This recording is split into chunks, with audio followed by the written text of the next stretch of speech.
Aku akan start dari IHSG dulu. Meskipun seperti biasa aku akan bilang bahwa IHSG ini bukan satu patokan utama ya buat aku. Karena IHSG seringkali digerakkan oleh saham-saham yang marketnya, size-nya gede, market cap-nya gede, tapi kemudian ukurannya kecil. Dan IHSG per hari ini dia breakdown dari MA20-nya. Arahnya memang agak turun, tapi kalian nggak usah terlalu pusing mikirin ini dan nggak usah takut ya. IHSG turun is just normal aja. Terus kalau kalian nanya hari ini market gimana, besok Senin kira-kira market gimana, bakalan sepi guys. Bakalan sepi sampai akhir tahun. Jadi memasuki pertengahan Desember sampai akhir tahun market tuh bakalan sepi. Terus kenapa nge-live? Ya seneng aja. Just seneng aja. Pokoknya ketemu kalian aku udah seneng. Oke, ya kita mau bahas hari ini market yang menggerakkan tuh apa? Yang top transaction apa? Top transaction masih saham Bumi 1,7 T. Dan market hari ini transaksinya cuma 15,8 T doang di pasar reguler, dan itu termasuk kecil dibandingin dengan transaksi selama beberapa hari atau sebulan terakhir ini yang rata-rata di angka 19 sampai 20-an T. Jadi tahun ini market itu sebenarnya jauh lebih ramai dibandingkan dengan tahun lalu gitu. Dan kemungkinan besar tahun 2026 market akan jauh lebih bagus ya, harapannya seperti itu. Lebih bagus kenapa? Karena The Fed sudah memotong suku bunga, jadi market juga akan lebih liquid gitu ya, duit di market lebih banyak. Dan selain itu kebijakan di Indonesia banyak banget yang pro growth, oke ya. Terus kemudian ada saham ini 726M, saham Antam 712M. Terus ini ada yang komen di namanya DS. Dia komen BRMS terjun. Mari kita lihat sih sedikit ya.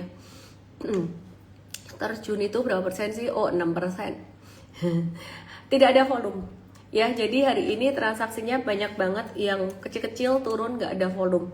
Dan beberapa hari yang lalu di account Igoy kita, Igoynya Mtrade, kayaknya di TokTok ada juga tuh, ada satu konten yang dimana membahas volatilitas harga saham, naik turunnya harga saham itu bisa jadi lebih tinggi meskipun likuiditas di market lebih sepi gitu. Jadi kenapa seperti itu? Playernya lebih dikit, kenapa kok harga sahamnya justru lebih volatile? Gampangnya gini, kalau playernya lebih dikit, yang main lebih dikit juga, powernya lebih dikit, barangnya lebih dikit juga pada musim liburan ini, otomatis nilai likuiditas mengecil dan jadi lebih gampang digerakin. Biasanya misal ya, butuh uang puluhan atau puluhan M untuk ngegerakin satu saham.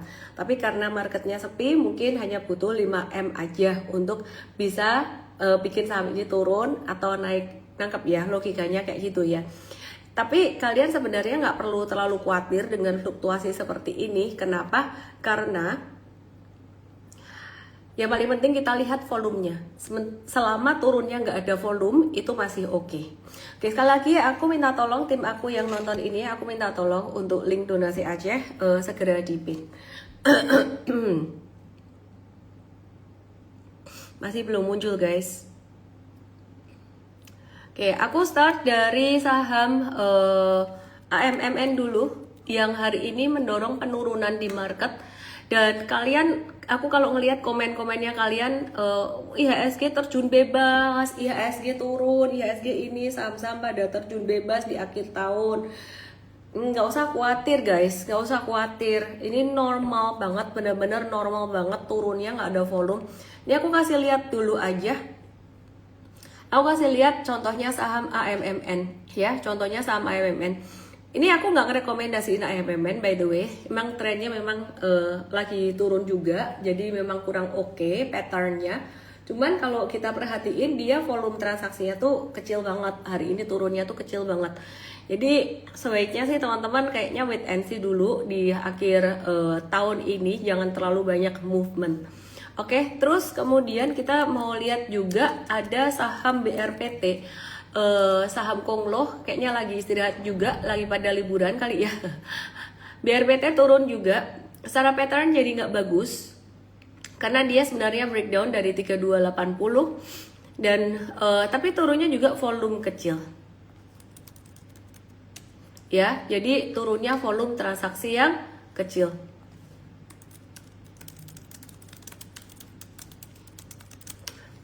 Oke, jadi kesimpulannya kalau misalkan punya ini breakdown volume kecil gimana? Tetap caw sih guys, tetap caw. Sampai nanti patternnya jadi bagus lagi. Istirahat dulu aja guys. CDIA ini juga kena stop loss breakdown ya dari kemarin sebenarnya. Jadi ya meskipun volumenya kecil ya caw dulu aja. Jadi istirahat dulu aja guys. Terus kemudian brand ini juga breakdown per hari ini. Jadi wait and see dulu aja. Oke, terus kemudian hari ini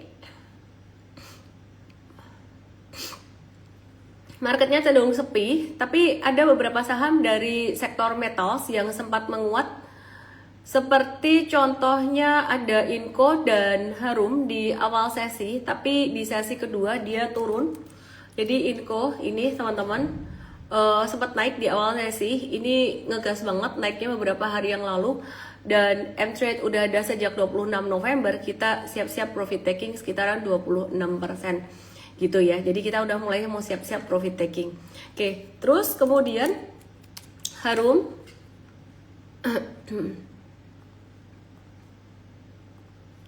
ya, di sini ada saham Harum. Hari ini tadi sebenarnya kemarin ada breakout, tapi hari ini false breakout. Tetap wait and see aja dulu guys. Dan ini arahnya bakalan masih sideways beberapa hari terakhir. Oke guys, aku mau mengingatkan. Tadi aku dapat DM dari satu M traders ya. Dia ngomong kira-kira begini. Intinya beli satu saham, kalau nggak salah sahamnya Toba atau apa ya. Terus stres karena rugi, ada stop loss atau diajak stop loss atau gimana. Rugi, stres karena apa? Sampai depresi, stres karena nominalnya gede. Nah, terus beliau dengan segala respect saya mau cerita ini supaya langsung menjawab pertanyaan beliau. Semoga beliau nonton dan juga teman-teman semua bisa belajar dari kejadian seperti ini ya. Beliau bilang nonton live terus setiap hari. Oke, saya mau ngasih satu pesan yang sangat penting sekali. Kalau kalian udah join M-Trade, mainannya udah bukan live lagi. Ya, yang harus kalian lahap habis nomor satu itu akademinya dulu. Bukan menu trading ideas. Ini harus dihormati dengan sangat sakral sekali.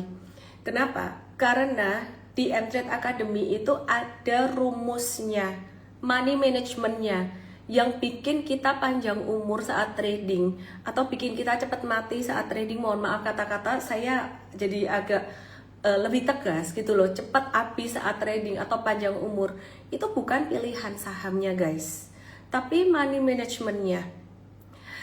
Richard Wyckoff bilang kalau kamu bener 5 dari 10 kali aja atau just 50% kamu bener nebak saham, itu kamu bisa cuan.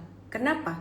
Karena money management itu bukan bicara cuman soal cut loss doang.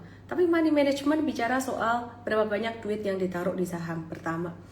Berapa banyak duit yang kita boleh pakai untuk beli satu saham.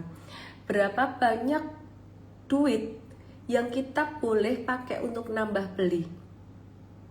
Dan berapa kita harus stop. Itu namanya money management dan semua dijelaskan di M-Trade Academy, itu sakral banget. Makanya kalau kamu join M-Trade, kamu harus nonton itu. Nah kalau kamu nggak nonton itu, kemudian, ini kan udah aku cerewetin berkali-kali ya. Kalau kamu nggak nonton itu, terus kemudian beli satu saham, ngelanggar aturan atau rules, SOP, trading kita, dimana money managementnya sakral, terus rugi. Rugi itu biasa, normal. Untung rugi itu normal. Tapi kalau dihajar sekali rugi itu salah di money management. Terus tanya saya juga bingung gimana jawabnya. Makanya dari itu mohon maaf, dengan sangat mohon maaf sekali saya harus mengingatkan ini buat semuanya supaya ini jangan terulang lagi ya. Jadi M-Trade Academy itu kamu harus nonton kelasnya, jangan live lagi. Itu udah naik kelas, beda. Live sama M-Trade Academy beda. Oke ya. Aku tuh sampai gemes banget rasanya tuh pengen tak temenin, tak sebelain satu-satu kayak sama anakku gitu loh. Kalau anakku tuh kan bisa tak omelin, tak hitung 1, 2, 3, ayo belajar nggak kamu, udah belajar, HP-mu tak minta. bisa tak gituin lah, kalian udah orang dewasa semua tuh. Ngerti ya? Nangkep ya? Segemas itu saya. Sakral, M-Trade Academy tonton dulu sebelum trading ideasnya. Oke, sudah selesai saya ngoceh. Saya lanjutkan lagi karena ini penting. Tiba-tiba saya teringat dan mohon maaf. Oke. Kita lanjut lagi ya. Jadi ada beberapa saham metals, tadi ada Inco, Harum. Terus kemudian kita ke saham HRTA. HRTA juga tadi ada sempat naik ya. Ada sempat naik ya guys ya. Sempat naik lumayan signifikan naiknya sampai 2200, tapi abis itu turun, abis itu terkoreksi lagi. Dan ini merupakan koreksi yang normal. Hari ini kalau dia naik, kamu jangan gas beli. Jangan beli, biarin aja. Asing hari ini net sell, tapi net sell-nya juga nggak gede, 238 miliar di pasar reguler. Yang di net sell ada BCA 203 miliar dan ini juga nggak gede, nggak signifikan. Bumi di net sell, oh transaksinya gede 1,7 T, tapi net sell 181 M. Per hari ini masih normal, tapi support 354 bisa dijebol guys. Jadi jangan hajar atau kejar di atas. Kemudian BRI 143 miliar ya di net sell, kemudian Dewa 102 miliar, kemudian WiFi 74 miliar. Di net sell 74 miliar. Oke, sekalian saya bahasin saham-saham itu gimana ya, sekalian saya bahasin. BBCA masih normal aja, kita lagi menunggu guidance dari BCA untuk tahun 2026 nanti gimana. Perkiraan saya akan lebih bagus daripada tahun 2025. Terus kemudian kita masih normal sideways aja guys, jadi nothing to do gitu. Bumi jangan buy dulu, jangan buy dulu ya, karena marketnya sudah mulai agak-agak sepi. Terus kemudian BRI ini juga sideways tapi volumenya turun, jadi ini masih normal-normal aja. Ada kemungkinan dia bisa breakout 3810 tapi di Januari nanti gitu. Jadi Desember ini udah nggak ada power yang signifikan lagi. Dewa ini juga turun per hari ini, ada kemungkinan dia breakdown dari support 535 ya, support 535 di sini. Tapi ini masih normal juga ya. Jadi supportnya Dewa di 535 and that's still normal gitu. Oke. Terus kemudian harga emas ini all time high lagi. Kayaknya gampang ya trading emas, cari aja support kuat di sini terus buka intraday, tektok di intradaynya. All time high lagi, dia tertinggi hari ini tadi di angka 4526 gitu. Jadi secara penyebabnya masih didorong dari estimasi pemangkasan suku bunga The Fed. Ini tak kasih tahu lagi bedanya di M-Trade sama di live apa. Di live itu ada banyak sentimen-sentimen kayak gini kan ya. Di M-Trade Academy kamu akan kaget kalau ngelihat metode kita di M-Trade Academy gak peduli berita sama sekali. Makanya M-Trade Academy itu ditonton, bukan soal nebak-nebak saham, bukan soal analisis. Semakin kamu jadi trader, semakin profesional. Yang bikin sukses holy grail-nya itu money management guys. Money management bukan kata-kata yang sekedar puisi doang ya. Tonton baik-baik M-Trade Academy-nya kalau join M-Trade. Kalau enggak, kamu nggak usah join M-Trade, buang-buang duit kalau nggak mau nonton itunya. Karena itu menu utamanya guys, dan diperbarui terus. Oke. Terus kemudian juga konflik geopolitik ya yang masih panas karena Amerika ngeblokir kapal tanker minyak di Venezuela. Terus indeks consumer confidence index itu juga anjlok dan masih di zona yang agak kurang bagus di Amerika. Jadi emasnya masih naik terus. Ada pembelian treasury bills 40 miliar US dollar oleh The Fed yang berpotensi membuat yield obligasi turun, dan China ngeborong emas selama 13 bulan berturut-turut dengan kenaikan cadangan mencapai 30.000 troy ounce gitu. Jadi itu yang kita sempat bahas kemarin juga, China masih ngeborong terus. Kemudian data GDP Amerika ini hasilnya bagus guys, naik dari 2,1 jadi 2,8% secara kuartalan. Secara kuartalan. Nah ini kalian kalau mau lihat di TokTok dan di YT, lihat di Igoi aku naik ya. Terus kemudian core United States PCE price secara kuartalan ini juga naik dari 2,6 jadi 2,9%. Jadi CPI itu cuman ngukur inflasi di tingkat barang dan jasa yang dikonsumsi aja. Tapi kalau PCE itu dia memperhitungkan keseluruhan belanja konsumsinya gitu. Jadi agak beda dikit gitu ya. Nah terus ini yang tadi saya bilang Consumer Confidence Index agak turun di Desember. Jadi datanya ada yang bagus, ada yang kurang bagus. Angkanya di bawah 100. Jadi masyarakat masih pesimis dengan kondisi ekonomi saat ini. Nah, angka-angka ini sebenarnya semuanya jadi penting untuk apa sih? Angka-angka ini semuanya jadi penting untuk pengambilan keputusan apakah The Fed akan menurunkan suku bunga atau enggak. Perkiraannya The Fed masih akan menurunkan suku bunga 2 kali di tahun 2026 nanti gitu. Tapi itu belum pasti gitu ya. Jadi itu masih kemungkinan gitu. Dan kenapa data-data seperti ini diperhatiin? Karena akan membawa kita pada satu kesimpulan ya, membawa kita pada membaca kesimpulan The Fed itu kira-kira bakalan kemana gitu. Meskipun sebenarnya itu juga bukan jadi dasar pengambilan keputusan kita saat trading di super trader.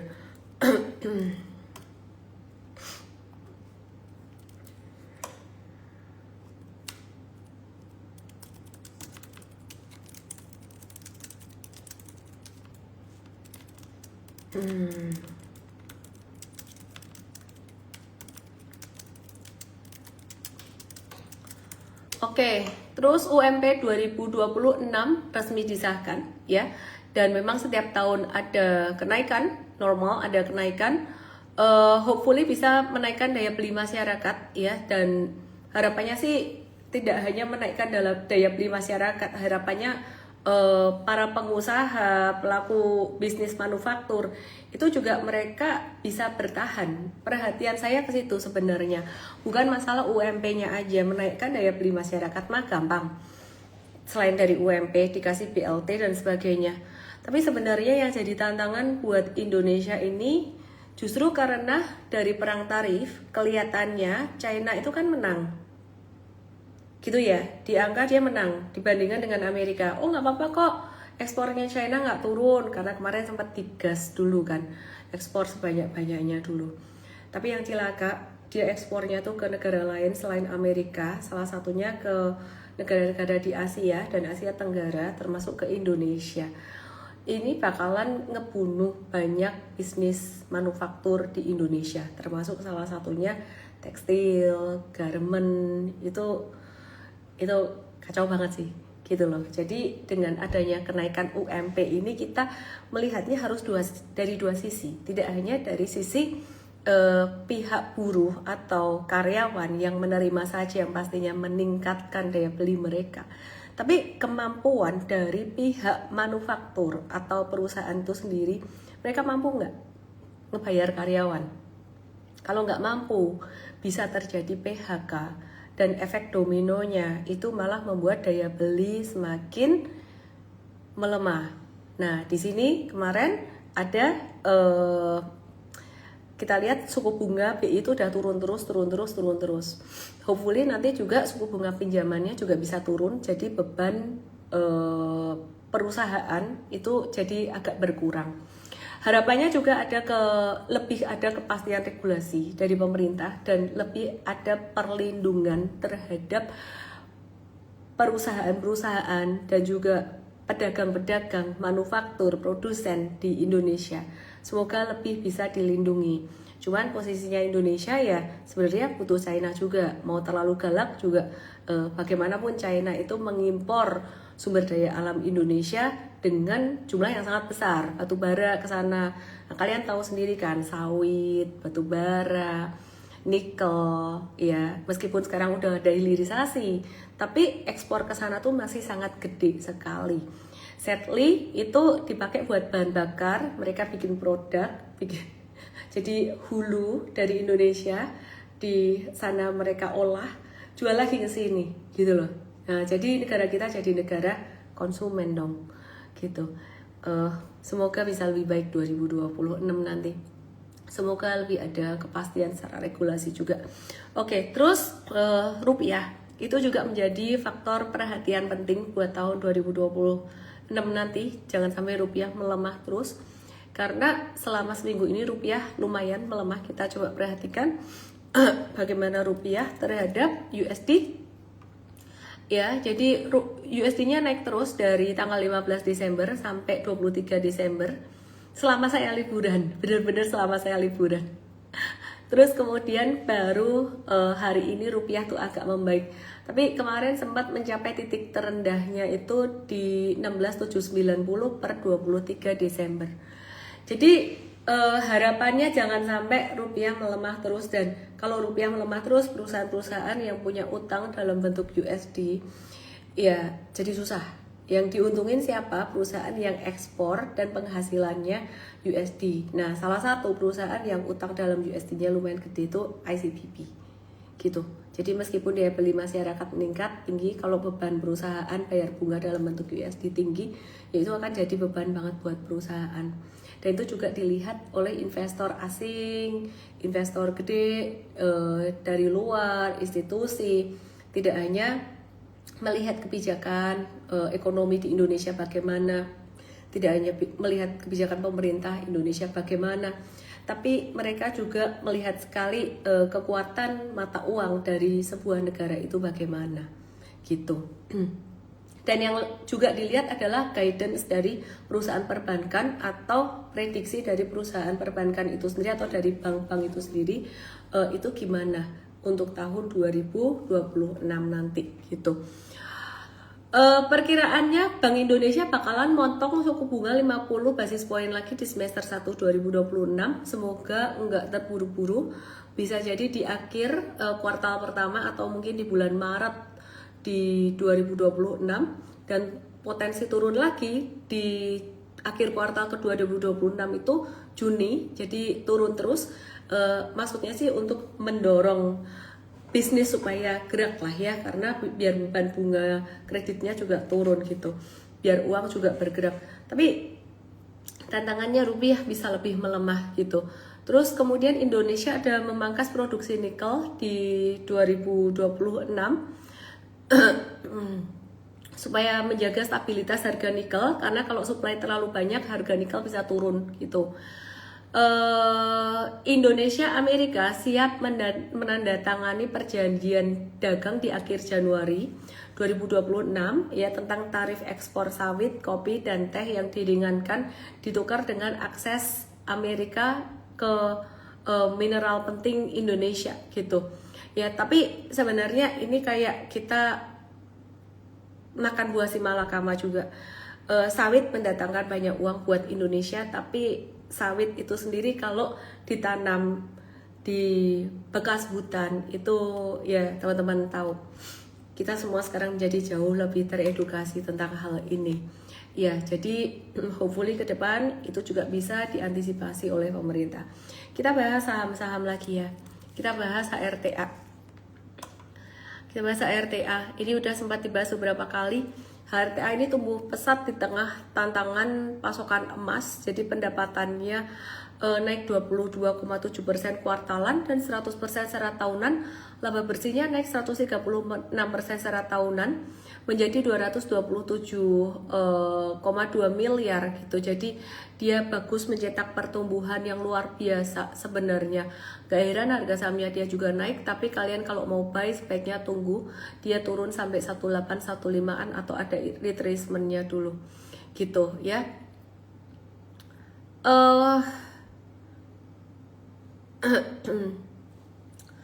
Terus saya kalau comparison kinerja big banks, kok kayaknya teman-teman udah tahu ya siapa pemenangnya. Kayaknya nanti dibahas di Igoi channel aja. Aku minta tolong tim aku di note ya, please note. Oke, terus kemudian kita mau langsung aja bahas Q&A saham-saham di sini karena banyak banget. Ferdinand FDN dia nanya Bumi, Dewa Antam, BRMS. Aku akan bahas semuanya. Ya, jadi aku akan lebih banyak bahas secara chartnya karena di sini tadi kayaknya banyak yang panik harga saham turun. Oke, ini saham Bumi, aku mau nurunin supportnya.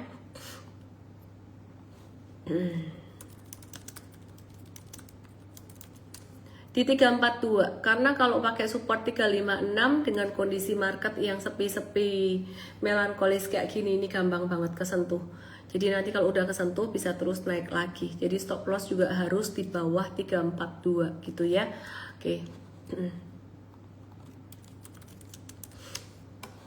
Terus kemudian Ferdinand dan teman-temannya tadi nanya Dewa dan Antam. Jadi jangan buy dulu, wait and see dulu. Tapi bukannya konvergen cakep, iya sih kalau dikasih diskon 342 lebih cakep lagi. Jadi ini sebenarnya nggak jelek, bukan kondisi yang jelek gimana. Ini memang kondisi marketnya lagi sepi aja. Dewa bisa turun sampai ke 530 and that's normal. Selama volume transaksinya masih kecil. Antam BRMS, yuk mari kita lihat. Kalian rajin ya. Jadi ini mau long weekend banget nih. Yang nonton memang aku tahu bakalan nggak banyak, tapi tetap aja aku kepengen live. 3070 Antam supportnya. Di sini juga ada support 3110. Bisa ada normal correction ke arah itu dan that's totally normal. Asal volume transaksinya kecil. Jadi masih oke semuanya Ferdinand. Terus question from stories, Harum Indi Medco SSIA, rame banget yang nanyain Harum Indi Medco SSIA. Normal koreksi aja, masih di atas 970, still okay. Indi masih normal banget, di atas 2080 masih normal, sangat normal sekali.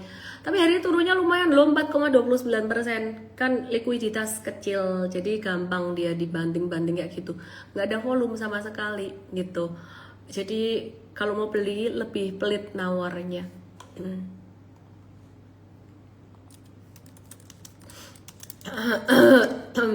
Oke, terus kemudian ada yang nanya pertanyaan dari story. Tadi aku buka pertanyaan dan ternyata pasti banyak yang nanya Medco dan SSIA. Ya Medco-nya dia potensi sideways, nggak kemana-mana sih, tapi dia udah keluar dari falling wedges ini, artinya trennya sudah mulai membaik. Yuk kita lihat SSIA gimana kabarnya. Wah, SSIA ini dia retrace lagi, retracementnya nggak ada volume lagi sama sekali gitu. Jadi wait and see dulu di level sekitaran 1600 gitu ya, 1610.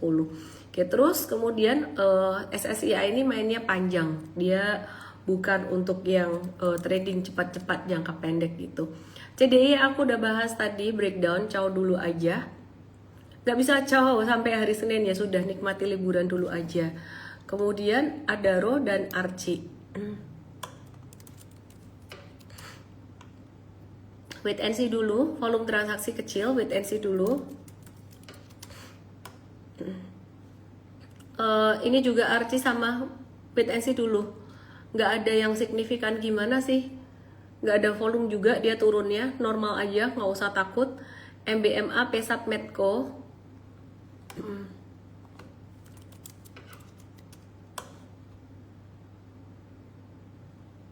Normal juga, masih normal. MBMA masih dekat support 530 dan masih bisa di watch malahan. Terus aku mau ke PTPP dulu sebelum ke Pesap dan Medco yang tadi ditanyain. Ini kalau kalian perhatiin hari ini ada saham yang tiba-tiba gap up kencang banget ya, PTPP. Dari sektor construction, PTPP tuh dia fundamentalnya yang paling bagus sebenarnya dibandingkan dengan teman-temannya yang lain. Jadi ada rapat umum pemegang saham luar biasa yang menyetujui perubahan anggaran dasar sesuai undang-undang BUMN terbaru dari PTPP, ada sentimen itu, dan ngasih kewenangan buat Dewan Komisaris untuk menyetujui RKAP 2026 tuh jadi sentimen positifnya dia. Wait and see dulu guys kalau mau buy. Sekali lagi meskipun hari ini dia naik volume transaksi tinggi, PTPP ini naik dimanfaatkan nanti untuk exit atau mengurangin posisi dulu. Jangan dikejar, oke? Terus kemudian aku mau ke Pesap, tadi ada yang nanya kan ya dari story. Masih normal juga, bahkan masih bisa di watch dekat dengan 525 atau 550-an. Kemudian Medco, Pesap, apalagi ya tadi ya, BBYP, Bumi, BBYP Ini kalau yang nanya BPYB, kamu nggak usah takut hari ini turun nggak ada volumenya sama sekali, tapi tetap harus punya stop loss sih.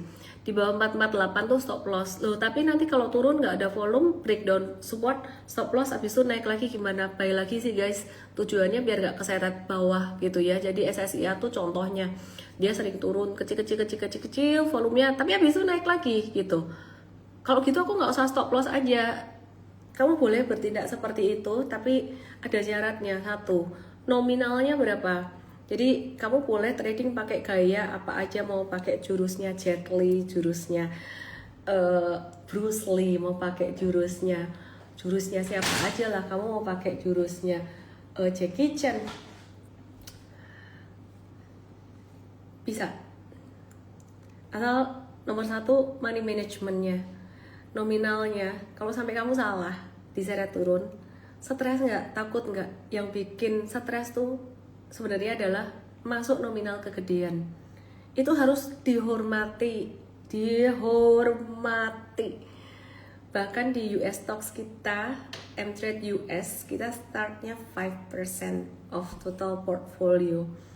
Dan based on discussion, tim saya diskusi sama saya, mau launch M-Trade US, grand launch ke umum, ke publik tuh Anda semua ini. Saya masih nggak approve. Kenapa? Kalau ntar grand launch kayaknya masih ke alumni M-Trade ID. Kenapa? Ya itu aja, berenang di kolam tetek tok loh, bisa-bisanya tenggelam. Karena apa? Karena nggak dihormati hal-hal yang basic dasar, money management. Gimana nanti diajak berenang di lautan luas yang resikonya lebih kejam. Ya, gitu. Oke? Sorry ya cerewet malam hari ini ya. Memang cerewet sih saya, karena sayang sama kalian. Oke, kita ke BPYB masih normal correction aja. Terus kemudian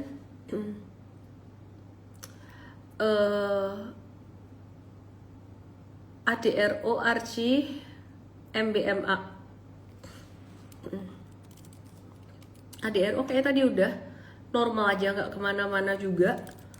Nothing to do. RC juga nothing to do, just normal aja. MBMA juga meskipun turun 2,68% masih normal-normal aja. Jadi ngapain aku live hari ini ya kalau semuanya masih turun, volume kecil, normal gitu aja. Aku malam hari ini ternyata cuman menenangkan hati kalian aja, dan mau ngocehin kalian yang udah ikut M-Trade untuk nggak cuman rajinnya nonton live doang. Kamu boleh skip live aku guys yang udah nonton M-Trade, tapi kamu nggak boleh skip M-Trade Academy dan morning briefing. Oke, kedua aku mau ngomong bahwa marketnya sepi, turun volume kecil, kalian nggak usah stres, nggak usah takut. Oke, ketiga aku mau ngomong kalau kalian stres tuh berarti pakai duitnya kegedean atau kalian belum ngerti ilmunya. Keempat, aku mau ingetin 2026 memang likuiditas lebih banyak, tapi ada satu hal yang banyak orang lupa yang akan mengurangi likuiditas. Apa tuh?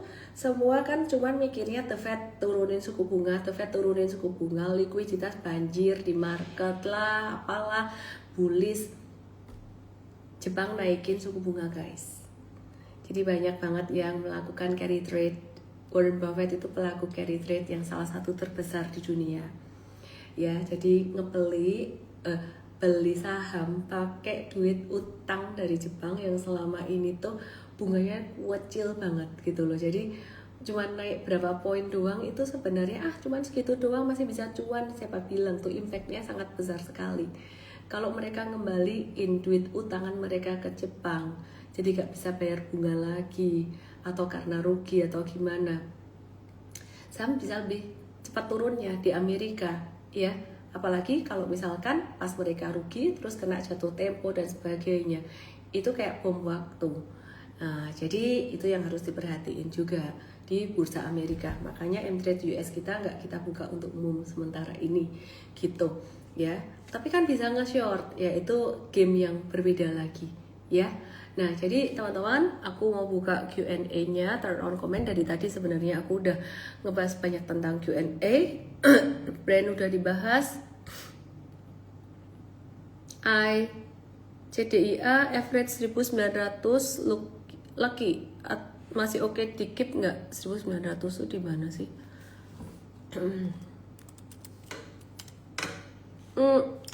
1900 agak ketinggian ya, agak ketinggian. Stop loss udah agak jauh, nggak stop loss juga bisa makin jauh turunnya. Sekarang aku mau ngejawab pertanyaanmu dengan pertanyaan balik. Nominalnya gede nggak? Kalau sekiranya dibawa turun sampai ke 1565, berarti rugimu dari 13% jadi 17% gitu, rugi gitu ya. Jadi 17% tuh berapa rupiah buatmu? Bikin stres nggak? Kalau bikin stres, cut loss. Tapi kalau misalkan kamu berharap kayak, nanti juga dia digoreng lagi atau gimana bisa naik lagi.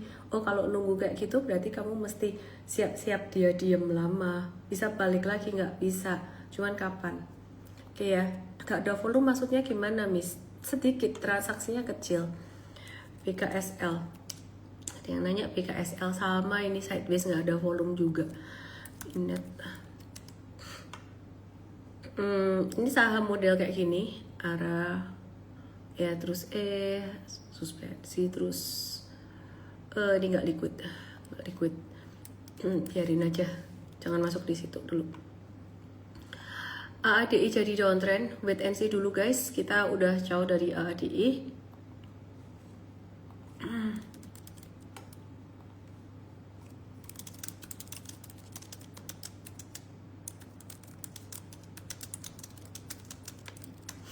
Miss, kenapa emiten emas belum ngikutin harga emas? Kan udah tuh, Archie, HRTA itu udah ngikutin harga emas loh. Tapi tidak semuanya. Ini kan Archie itu kan dia kan 100% emas. Terus BRMS ini juga udah ngikutin harga emas. Cuman kan sekali lagi banyak faktor yang menentukan pergerakan harga saham. Saham perusahaan itu bukan komoditas.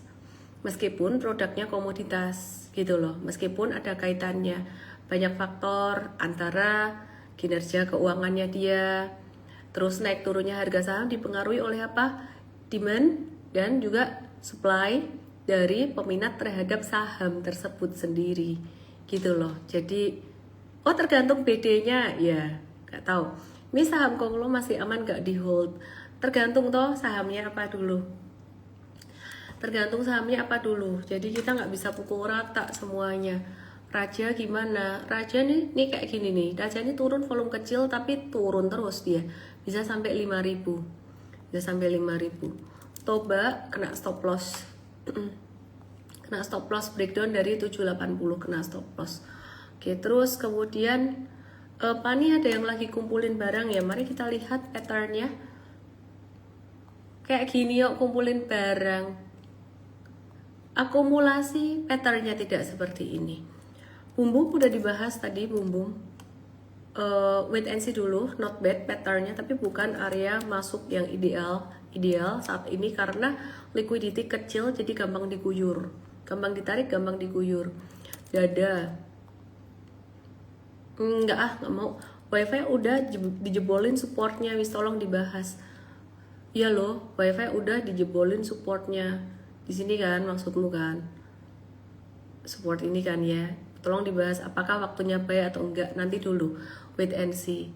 Belum keluar malah turun terus. Nah sebenarnya mesti harus tahu sih sebenarnya kapan mau exit tuh mesti tahu gitu loh. Sebenarnya kemarin exit tuh kalau breakdown 780 mesti exit udah sejak tanggal 22 Desember gitu. Oke, terus kemudian Ratu wait and see juga ya guys ya. Ini pattern kayak gini kayak head and shoulders tapi dibalik. Tapi bukan inverse head and shoulders juga sih. Tapi pattern kayak gini ini tanda dia mau turun atau mau terkoreksi gitu. Terus Bufa gimana kabar? Ini juga sama. Ini bisa ada koreksi sampai 1015, gak ada volume.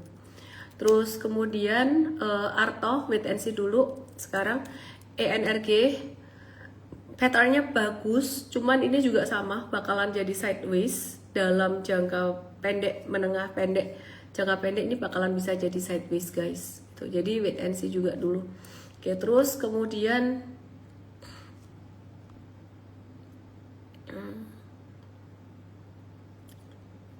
Pani better cut loss ya, ada yang nanya.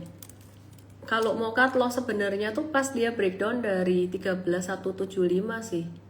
gitu di situ. Jadi ini agak-agak telat. Sementara gitu dulu guys, PGEO masih di bawah sepi-sepi juga, malah makin breakdown. Sempat kita watch tapi nggak jadi ya. Kalau ada yang punya juga, ini juga udah kena cut loss.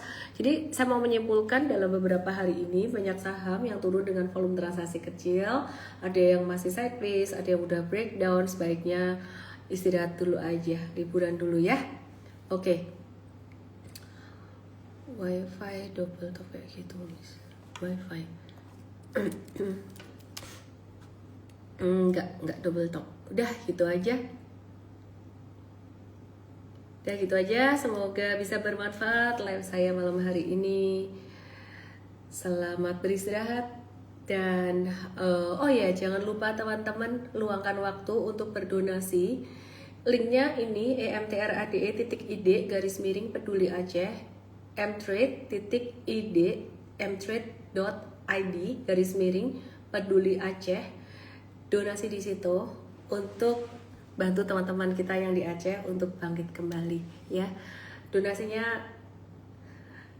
insya Allah insya Allah donasinya pasti akan disampaikan dengan tanggung jawab oleh partner kami Yayasan HK Sumatera yang sudah lama dedikasi untuk lingkungan pelayanan di lingkungan Aceh ya. Thank you semuanya. Merry Christmas. Bye.